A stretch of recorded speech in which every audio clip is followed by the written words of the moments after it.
नमस्कार, मैं जितेंद्र प्रजापत। आज अपन बात करेंगे अवसाद और निराशा के बारे में। अवसाद क्या होता है?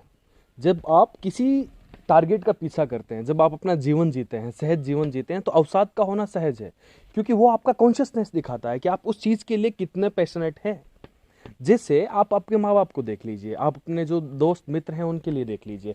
जब भी वो किसी दिन आधा घंटा या फिर 1 घंटा लेट होते हैं घर आने से, तो अपने को पहला थॉट दिमाग में क्या आता है कि यार कहीं कुछ हो तो नहीं गया उनको, कहाँ रह गए हैं, क्या हो गया है।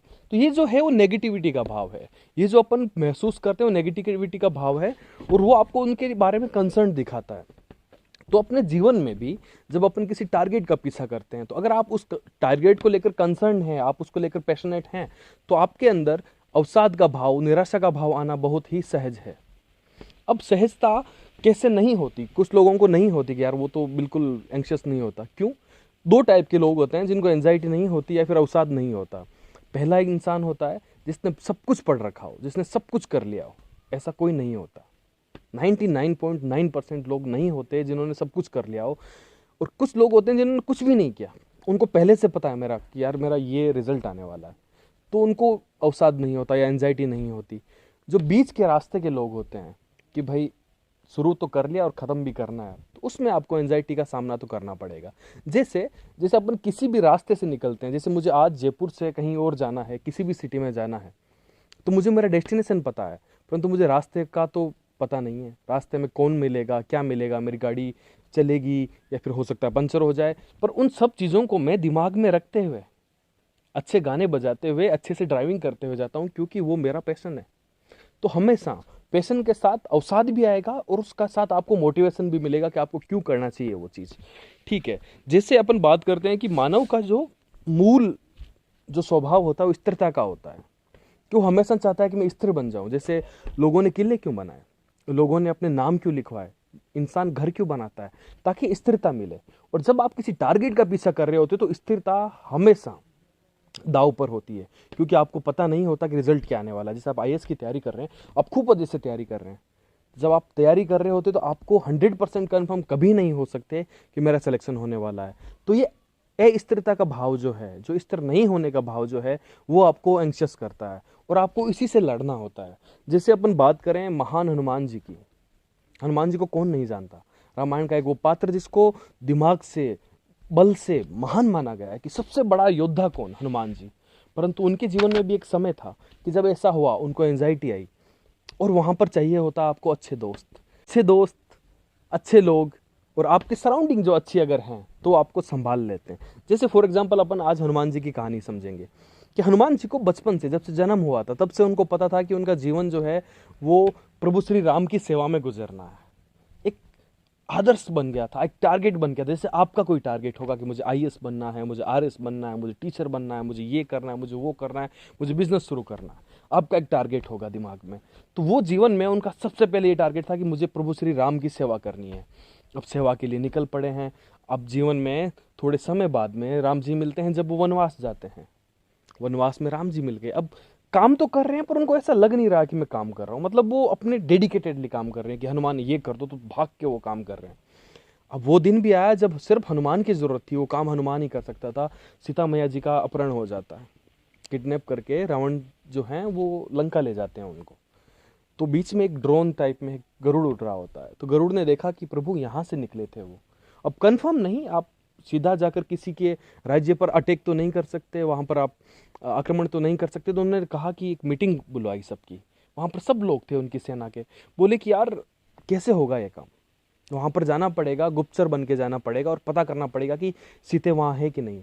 वो बच्चा जो होमवर्क करने के लिए, जब क्लास में अपन छोटे छोटे बच्चे हुआ करते थे, जब आपका होमवर्क पूरा होता था और मैम बोलती थी आज बच्चों क्या करना है, तो आपका हाथ जरूर से खड़ा हो जाता था कि मैम आज तो होमवर्क चेक करना है।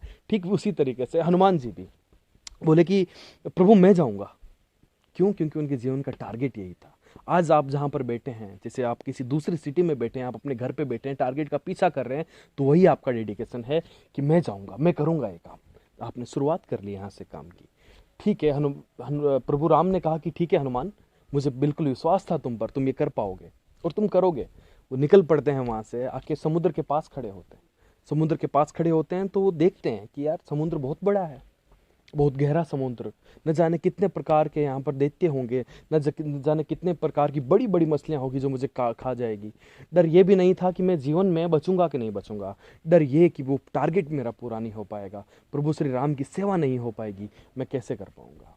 अब ये वही एहसास, वही चिंता उनको एंजाइटी में ले जाती है, एंजाइटी होने लगती है, एंक्शस होने लगते हैं कि क्या है ये जीवन, क्या क्या व्यर्थ जीवन जी रहा हूँ मैं। आज अगर भगवान श्री राम के लिए भी मैं काम ना आ पाऊँ, उनका काम ना कर पाऊँ, तो मेरा जीवन शायद व्यर्थ है। इस डर के साथ में जब वो बैठे बैठे घोर चिंतन करने लगे, उसे अपन ओवर थिंकिंग कहते हैं। जब आपको एंजाइटी होती है तो आप सोचने लगते हैं, बार बार उसी चीज़ को सोचने लगते हैं। जब नेगेटिविटी आपको बार बार स्ट्राइक करती है तो आपका जो है सुसाइडल पॉइंट आ जाता है कि यार मेरा जीवन कुछ काम का नहीं, शायद मैं ही कुछ काम का नहीं। आप अपने आप पर शक करने लगते हैं, आप अपनी कैपेबिलिटीज पर शक करने लगते हैं कि मैं शायद कुछ काम का ही नहीं बचा।